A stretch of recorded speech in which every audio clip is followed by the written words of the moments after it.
Hello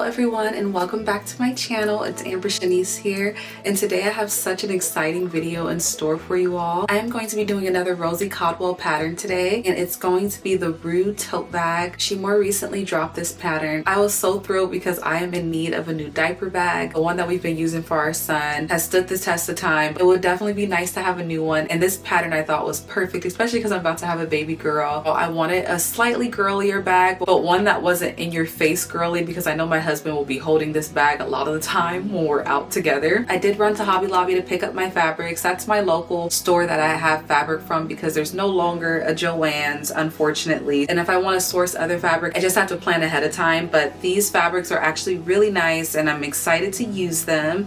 It's this really pretty cotton checkered gingham, very small gingham print that I'm going to use for the bag. I'm going to use this one for the main outside bottom fabric, and my straps and all the things are going to be cut out of this one. I want this for the main outer upper fabric and this one for my lining, so they're the inversion of each other, which is really nice. I thought that would be a nice compliment. The outside of the bag will have this kind of a vibe and the inside of the bag this vibe. I like that. I think that's going to be really cute. It's still neutral, not too much, and I think that this is going to work perfectly for the bag. So I did go ahead and do all the hard part already. I cut out all of my pattern pieces, cut out the lengths of the zippers that I need, set aside all of the hardware, and I am ready to start sewing, which is so nice. The only thing I won't be adding inside of this bag, she has an option. Everything is optional. You could choose to add which zippers, or if you don't want a zipper in a certain spot, or if you don't want a pocket inside, you could really customize it. You could add pockets inside. She has 2 large pockets inside, which I thought would be perfect to hold my son's diapers and my daughter's diapers. There's a bottle section inside for a water bottle, but I could hold baby bottle inside of that section, or my son's sippy cup. Big space for whatever it is that you need. I will be utilizing mine for like extra clothes, swaddles, wipes, etc., etc. Everything that you would need in a diaper bag. But this is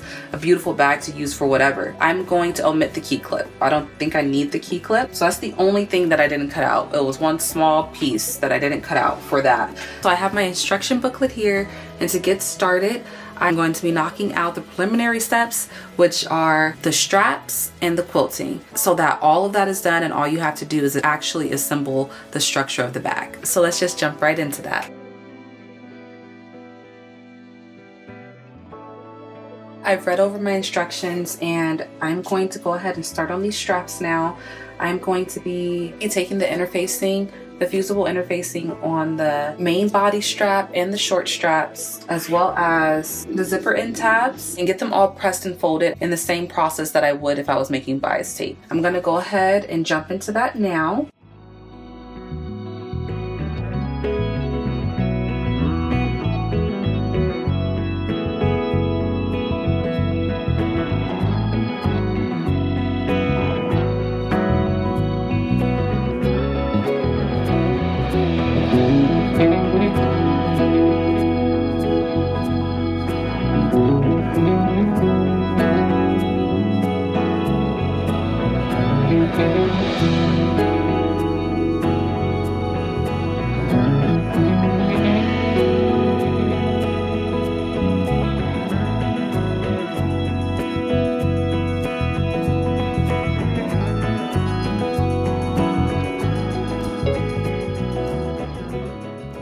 So my straps are all completed, and we have the short straps, the long crossbody strap, and the zipper pull. I'm gonna go ahead and add all of my stitching. In Rosie's pattern, she does have the crossbody strap and the piece that the D-ring goes through folded to the same width as the short straps, but I needed to widen mine for it to make sense for the rings that I have. Like if I tried to put my D-ring, because mine are 2 inches, through this will just look really funny versus this looks a lot better. That's intentional. I'm gonna go ahead and sew all of this down. I will work out whatever kinks I get into, especially with this particular section, because this is what's gonna be sewn to the bag to either side. Hopefully it's not too much of a big deal. If need be, I'll just kind of fold the ends over to meet the width if I need to make this work. With all that being said, let's go ahead and just sew along the edges, add all that top stitching, add the stitch to secure the straps in place, and then the top stitching for aesthetic reasons and extra stability.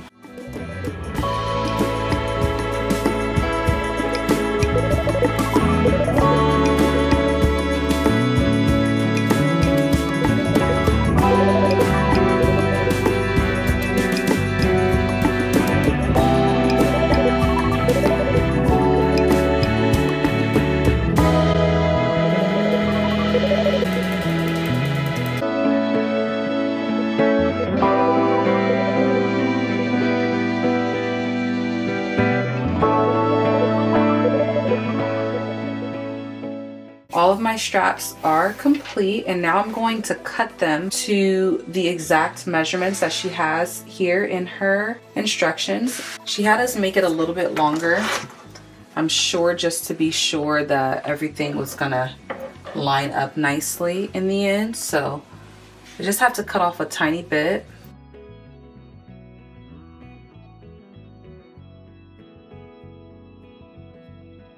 Using my wide strap that I made. This is the crossbody strap.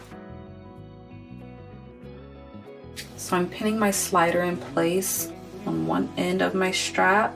So I'm now going to take my slider and I'm going to thread that through the other end. Just like that. And I'm going to take my swivel hook again. Then I have to take the end, loop it under, back over,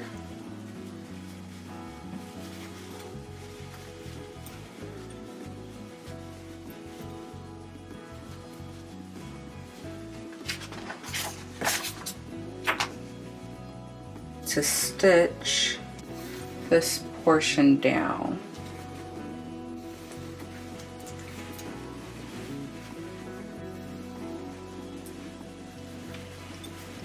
Okay.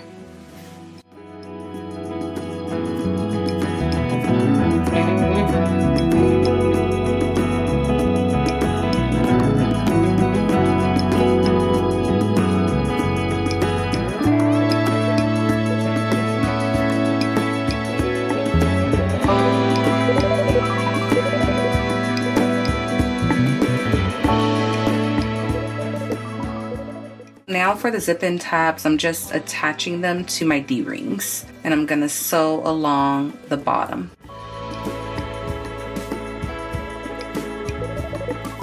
It is now time to start quilting, and I am going to go ahead and fuse my wadding. I got this thick foam, it's like bag foam, and I am going to be fusing this outer fabric that's for the top section, as well as the main body outer fabric that's for the bottom section.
am finally done quilting all of the pieces necessary, and I have also pressed those pieces as well. So I have the top part of my bag nicely quilted with 1-inch squares that are in like a diamond pattern, and the bottom sections of my bag that are quilted with 2-inch squares in the same pattern. And I'm now going to be taking my short straps that I made earlier, and I will be attaching them to the top part of my bag. Now that things are really about to start taking shape, I'm getting super excited. So let's go ahead and just start assembling this bag together so we can see it start taking shape. I'll be using my template for the top portion of the bag, and I am going to just take my template and lay my straps down as neatly as possible. I don't want any crooked straps, so that is lined up perfectly. I'm going to clip that right into place along the bottom. I'm also going to clip it at the top just so things don't move around, and know that that's secure and in place. And then I'm going to do the other side as well.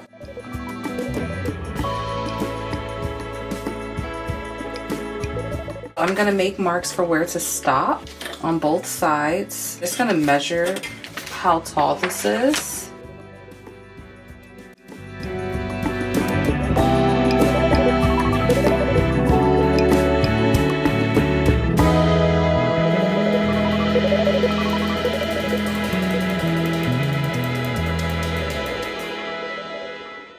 I'm now going to take my erasable pen and I'm going to draw in that reinforcement stitch on both sides. It's essentially just that square with an X in the middle.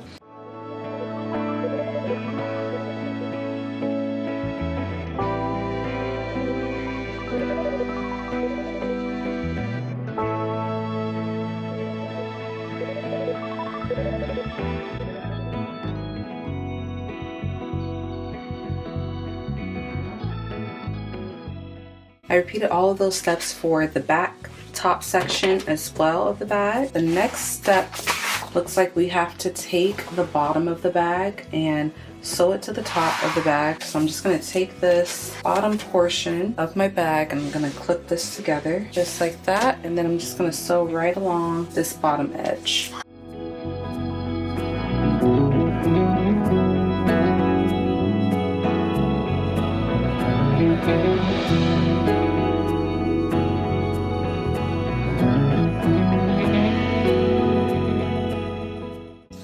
So now that that is all done and pressed, I'm going to be able to top stitch this a lot easier.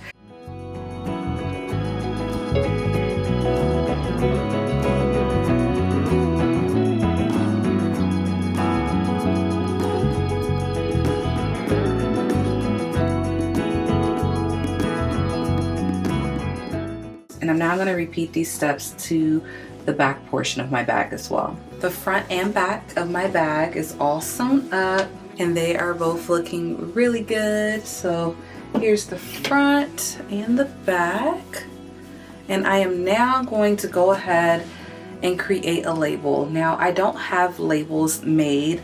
That's something that I do plan to hope to get in the future, just like personal labels I put like in my kids' clothes and in my clothes, things like that. And I don't have that yet. So I'm gonna be making a label by hand because I think this bag benefits from it. I think it actually looks aesthetically pleasing to have a label on the bag versus just leaving the bag blank. So I do think I'm going to wing this and hand embroider on my sewing machine. I just taught myself how to do that this past Christmas, how to hand embroider, because I wanted to personalize some of the gifts that I gave. So I'm gonna run that back, and I think I might just do AS, my first and middle initial, something cute. Let's see what I do. So last night I was able to finish up the front and back of the bag, and I did add a label to the front. I decided to go with a very light embroidery for my name, and I just hand did this on my machine. It's a little quirky, a little messy, but I really do like it, and I attached it around the edge with the zigzag stitch, and I think it came out really cute. I just put my first name, Amber. It's dainty and it's not super noticeable, but I feel like it adds to the bag to have that label. Now we're gonna go ahead and move on to our next step. I'm gonna be taking the back of my bag. This is the side that doesn't have the label, and I'm gonna be attaching my first pocket to the center back of my bag. So my next step is going to be to take my interfacing using my template here to know where to place it, and I'm just going to place it right around this area and iron this down. Now that my interfacing is ironed down, I need to transfer this box on top of my interfacing. So to do that, I'm going to just cut out this portion of my pattern piece. I'm going to take now my template here and lay it directly on top of my pattern piece. And I'm just going to draw the pencil right on top to get my rectangle. I'm going to lay my pocket piece down right on top of the center of my bag here, and I'm going to clip this down, and I'm going to go ahead and stitch right along this outside rectangle here.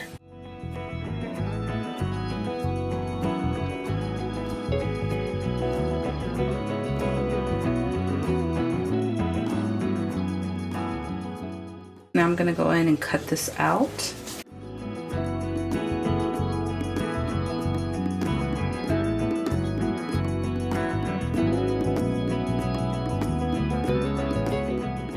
Now that that's done, I'm just going to go ahead and flip my pocket inside. I'm going to give this a good iron so it's not puckering up like this.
I have just completed that pocket bag, and the instructions did not say to do this, but I did go ahead and serge the outer edge just because my fabric frays a lot and I wanted it to not fray. And now this top edge here, this flap, I'm going to anchor it to the top with a stitch going straight across.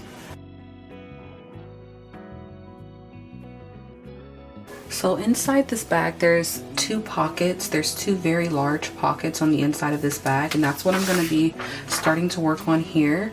So I have a piece of interfacing and two lining pieces. So I am going to interface just one piece, use that with my iron, and I will show you the next step. Now that this is interfaced, I'm going to place my pieces right sides together, and I'm going to stitch along the entire outer edge, leaving a space at the bottom so I can flip this inside out.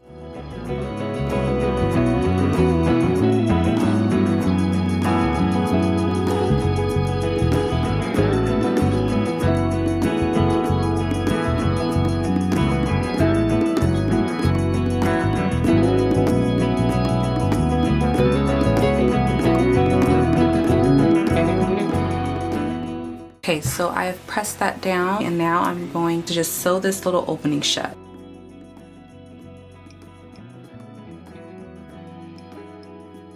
I've grabbed the main body lining and laid its paper piece down, and I'm grabbing the pocket that we just finished making, laying this directly on top where it's nice and even. I'm going to fold this in half and line this up with where her template is. I'm just going to measure so I know how far over I need to bring this. I'm just going to move that.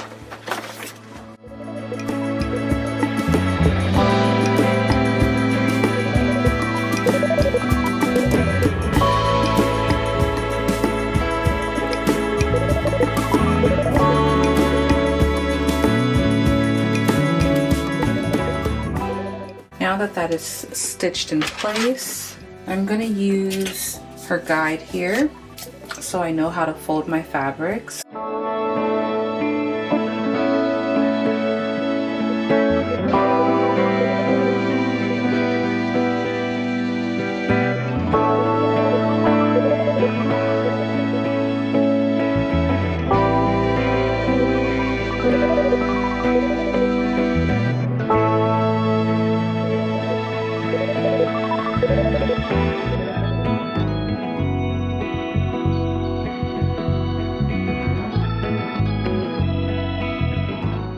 Now that I am done with these large pockets for the inside of the bag, I am going to be adding on my zip pockets, and I'm going to be doing it the exact same way that I did the zip pocket on the outside of the bag. So the same exact method that I used to insert this zip pocket, I'm going to be doing the smaller zip pocket that's going to be attached to one side of the large lining. So I'm going to put this zip pocket right in here, and on the other side of the bag I'm going to be adding in one really big zip that goes right across the top. That's like a really nice large pouch. So now I'm going to go ahead and just get these zippers installed the exact same way that I did before. I'm going to do like a little montage. So cue the montage of me just going through and adding these zippers in.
Now that I have put the zippers in all of the sections that needed the zippers, I'm going to be working on the last little compartment that goes inside of the bag, which is the water bottle or bottle holder section. And all I'm going to do right now is take this over to my iron, and I'm just going to use my template here so I know how much to fold over. But these are the two fold lines, so I'm going to fold this over once and press, and then fold this over one more time and press. What I'm doing is making the channel that I could thread this elastic through. So I'm going to go ahead and do that now and press this down twice. And I am now going to just edge stitch right along the bottom.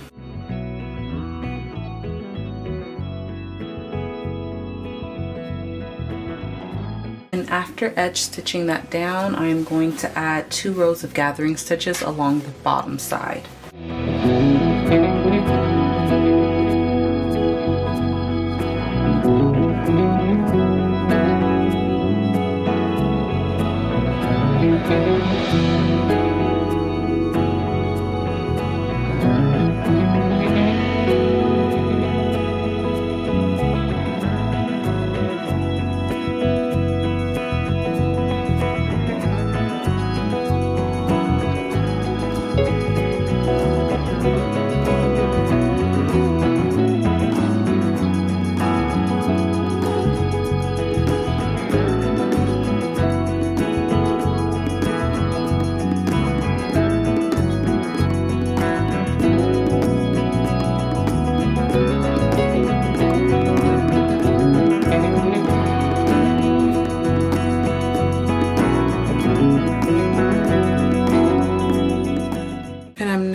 Grab my lining that has the pocket bags as well as the front of my bag, pull this strap down and just clip this into place. Okay, so I've attached that zipper wrong side down, and I'm going to grab my lining, place this right sides together, and clip this into place as well.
So now that that is top stitched, I'm going to be adding my D-rings to either side. Now this is the part that I knew would be a little bit interesting because I wasn't sure how it was going to go with me widening the straps.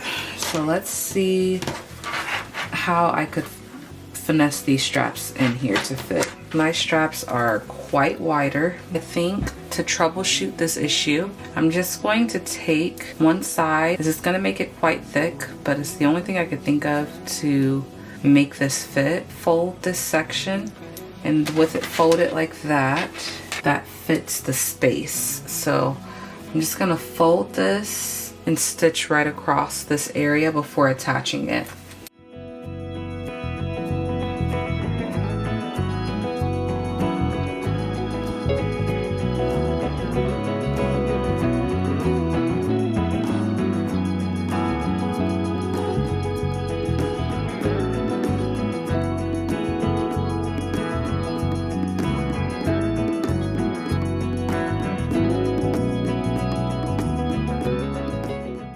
Now popping in for a little voiceover because I was really in the zone during this part and I did not talk through my steps. So what I am doing here is taking both my outer quilted fabric and my lining and placing them right sides together, and I am sewing down the outer edge for both of those sections, being sure that I don't sew down the lining edge that has the water bottle attachment, because you will see in just a bit here I am sewing down the bottom section of the water bottle holder first and finishing off by sewing the rest of the bag lining together along the side.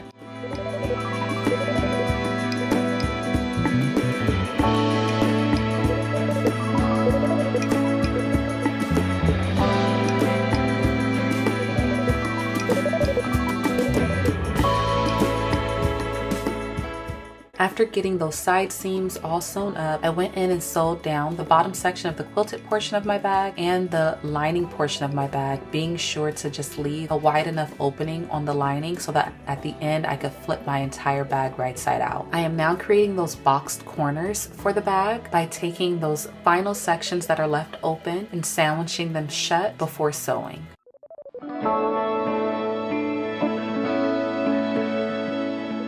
After sewing down those box corners, I went into where I attached those D-ring straps and sewed those sections down as well with a lot of back stitching. And the final and most finicky step, I would say, was attaching the bottom of the lining to the quilted bottom section of the bag. Getting that all attached and sewed down was a little difficult, but I just took my time and was able to get it done. My bag was all twisted up at this point and I just had to pull it right sides out and close up that opening that I left in the lining. And just like that, my bag was complete and all I had to do was just add my crossbody strap.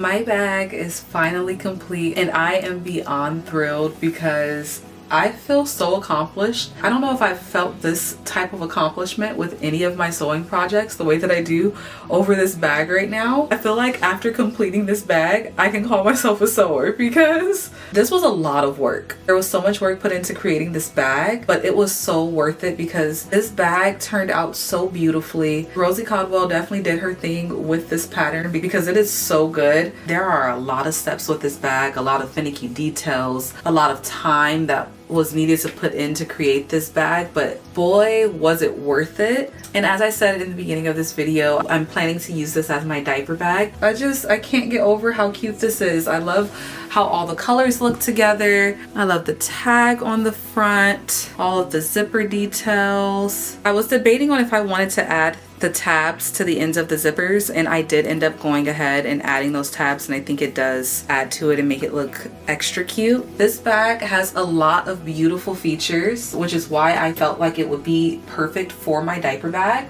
There's one large main zip at the top of the bag.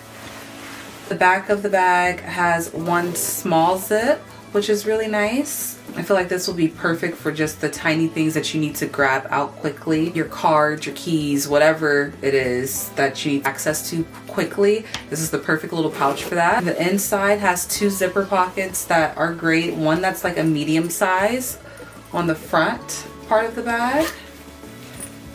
And it's nice and roomy. There's one really large pocket bag at the back. And that will hold a whole bunch of stuff. That one's really, really big. And then there's also the two pockets on the inside.